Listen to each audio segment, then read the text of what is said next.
जब हम बचपन के बारे में सोचते हैं तो हमें क्या याद आता है? स्कूल में बैग उठा रहे हैं, मिट्टी में खेल रहे हैं, नाखून अपना ही पलटा ले रहे हैं, नाक से गुजी निकालते निकालते नक्सीर फुड़वा ली, घुटना फुड़वा रहे हैं, कभी कभी फालतू मार खा रहे हैं, गर्मियों की छुट्टी में एकदम पसीज गए हैं, लेकिन खेल नहीं रुक रहा है, अपने ही घर से गायब हैं, घर वालों को पता नहीं कहाँ हैं, नदी में डूबने से बच रहे हैं, जीप के नीचे आने से बच रहे हैं, छत से लटक गए हैं, भैंस से लात खा रहे हैं, जंगली फल खा लिया, उल्टी कर रहे हैं। ऐसी कुछ इमेज आपके सामने आती होगी। इससे पहले कि आप कहें कि मैं बस नॉस्टैल्जिया में डूबा एक इंसान हूँ, नहीं, क्योंकि समस्या इससे ज़्यादा बड़ी है। ऐसा टाइम चल रहा है जब लोग जो कुछ भी कर रहे हैं वो सोशल मीडिया के लिए कर रहे हैं। लोग घूमने का प्लान बाद में बनाते हैं, उसके पहले ये प्लान बन जाता है कि किस किस पोज में कौन कौन से ट्रेंडिंग ऑडियो पर कैसी कैसी रील बननी है। Brought to you by American Pistachios. Snack like a champion.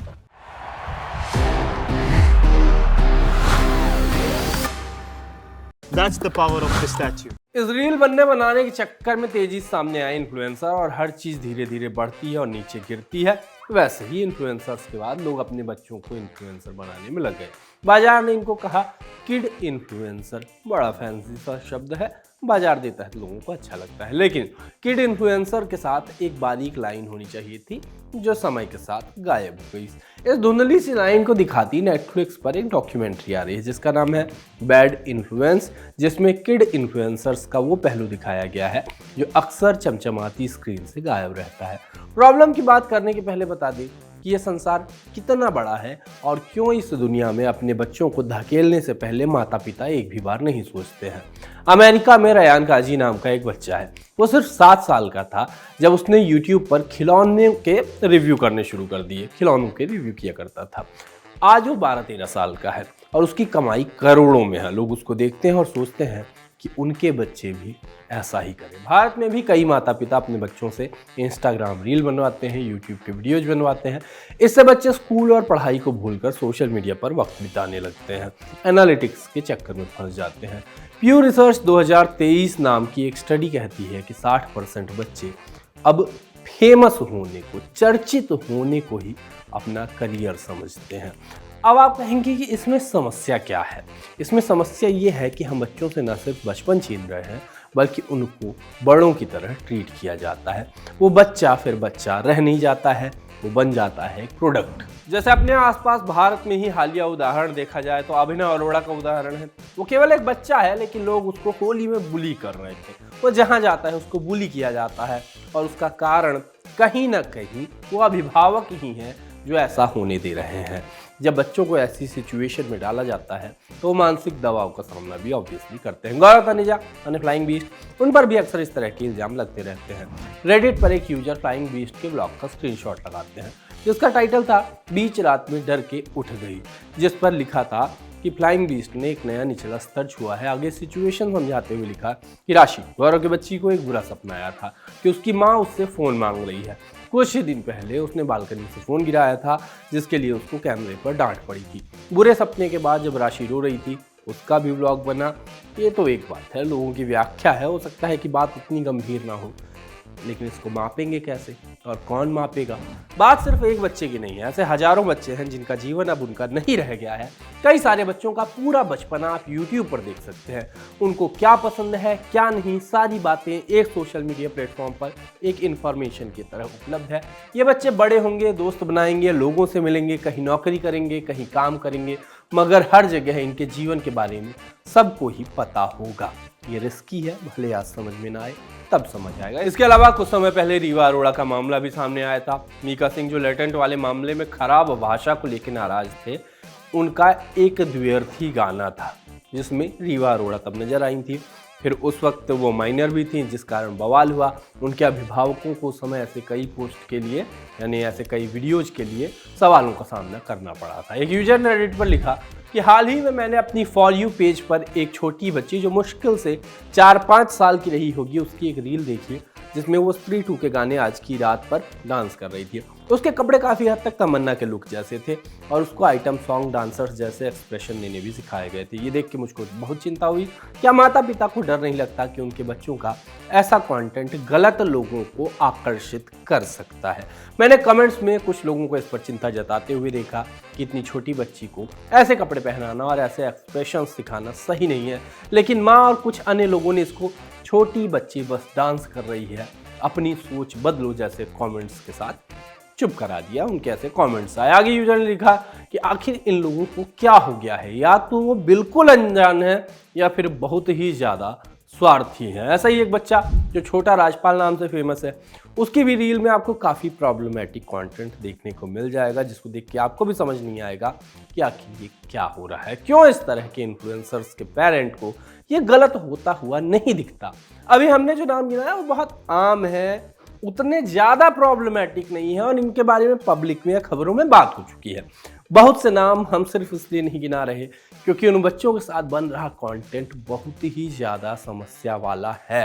और एक खरी खरी बात यह भी है कि ऐसे उदाहरण भी आए हैं कि जब इस तरह के कंटेंट की आलोचना लोगों ने की, जब लोगों ने ये बताया कि किस तरह से आप अपने बच्चे को खतरे में डाल रहे हो, गलत ऑडियंस के सामने डाल रहे हो, तो किड इन्फ्लुएंसर्स के घर वालों ने वो प्रॉब्लम सामने लाने वालों पर ही केस कर दिया है। मुझको केस का डर नहीं है, लेकिन मेरे पास अपने सिर दर्द पहले से ही बहुत है। 100 बात की एक बात, प्रॉब्लम है, हजारों के साथ है, करोड़ों लोग देख रहे हैं, अरबों बार देख रहे हैं, लेकिन ध्यान रत्ती भर भी नहीं दिया जा रहा है।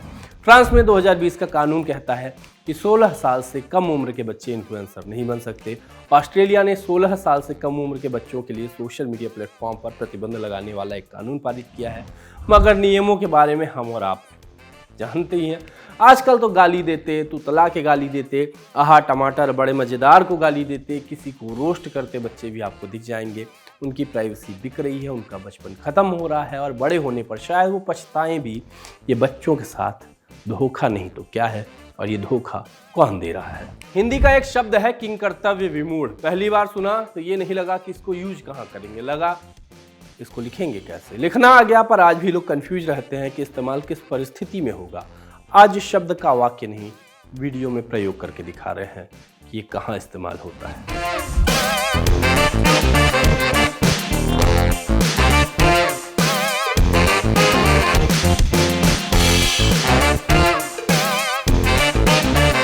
बिजली है, तूफान है, फौलाद है, चट्टान है, करता नहीं कभी जो जालिमों को माफ। करन द डिटेक्टिव वाले किरण कुमार के कारण रजा मुराद एक कंट्रोवर्सी में फंस गए। माफ करिएगा गंदा गाने के लिए भी और किरण कुमार को कारण कहने के लिए भी। दरअसल कॉमन सेंस बड़ी अनकॉमन चीज हो गई है आजकल। किरण कुमार ने राजू खेर और रजा मुराद के साथ कोलैब करते हुए एक वीडियो डाला था। रजा मुराद को आप जानते हैं, राजू खेर को अगर आप नहीं जानते हैं तो आपसे मुझको कुछ नहीं कहना है। खैर, उस वीडियो का कैप्शन था, दोस्त जितने पुराने यादी उतनी ही सॉलिड। फिर आगे लिखा था अंग्रेजी में, sometimes when you are working with friends reel और रियल के बीच का अंतर हट जाता है। इस कैप्शन से आप क्या समझेंगे कि कहीं पे रील मतलब शूटिंग चल रही होगी, रियल नहीं है ये। ना समझे हो तो वीडियो देखिए, समझ आ जाएगा। पीछे म्यूजिक बज रहा है इसलिए हम ऑडियो हटा रहे हैं, बाकी नज़ारा और आसपास के लोग आप देखेंगे तो समझ जाएंगे कि शूट ही चल रहा है। लेकिन लोगों ने रजा मुराद को ट्रोल करना शुरू कर दिया, ये कहते हुए कि उन्हें रमजान के महीने में शराब नहीं पीनी चाहिए थी, जैसा कि वीडियो में दिख रहा है। कोई कहता मिला, रजा मुराद तुझ पर अल्लाह की लानत हो इस पाक महीने में। कोई बोला, रजा मुराद जी आप ड्रिंक मत कीजिए, रमजान का महीना है ये तो उस वीडियो पर है। कुछ ऐसे कमेंट थे जो हम आपको दिखा सकते थे, जेनरिक से कमेंट थे। इसके अलावा भी बड़ी तल्ख बातें वहाँ पे भी लिखी गई और इंटरनेट पर तो बहुत कुछ लिखा गया। नतीजा ये कि रजा मुराद ने कमेंट किया और सफाई दी कि प्लीज़ प्लीज़ प्लीज़ ये मत समझिए कि ये कोई शराब की या बर्थडे पार्टी चल रही है। ये एक अंडर प्रोडक्शन फिल्म की शूटिंग की क्लिप है जो कुछ दिन पहले छतरपुर दिल्ली में शूट हुई थी, जहाँ फिल्म में मेरा बर्थडे मनाया जा रहा है। ये फिल्म का सीन है। आप लोग खामखा समझ रहे हैं कि शराब की पार्टी चल रही है। मेरा बर्थडे 23 नवंबर को आता है और ये मार्च का महीना है। बिना सोचे समझे आप लोग समझ रहे हैं कि हम रमजान में खुलेआम शराब पी रहे हैं, तो बिल्कुल गलत है। ये सिर्फ फिल्म की शूटिंग का सीन है और कुछ भी नहीं। क्या शिक्षा मिलती है हमको इससे कि कॉमन सेंस यूज करना है, आँख से पूरा देखना है, कान से पूरा सुनना है और हैप्पी बर्थडे रजा मुराद को 23 नवंबर को कहना है। सोशल लिस्ट में अब बारी है पिक ऑफ द डे की। पिक ऑफ द डे में आज रोहन देव वर्मा का वीडियो दिखाते हैं। कंटेंट बनाते हैं, ये मीम्स पर रिएक्ट भी करते हैं। इनका यूट्यूब चैनल भी है डॉक्टर दिमार्क नाम से। एक ऐसा वीडियो बनाया जिसको 1 करोड़ से ज़्यादा बार देखा गया इंस्टाग्राम पे। इस बार भी बात वही है जो हम शो की शुरुआत में कर रहे थे, पहले के बचपन और अब के बचपन में अंतर।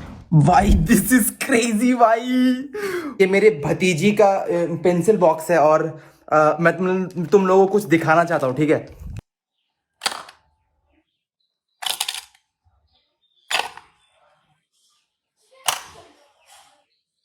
सिर्फ यही नहीं भाई, और भी बहुत सारी चीजें हैं। देखो भाई, अगर मैं यहां से इसको क्लिक करता हूं,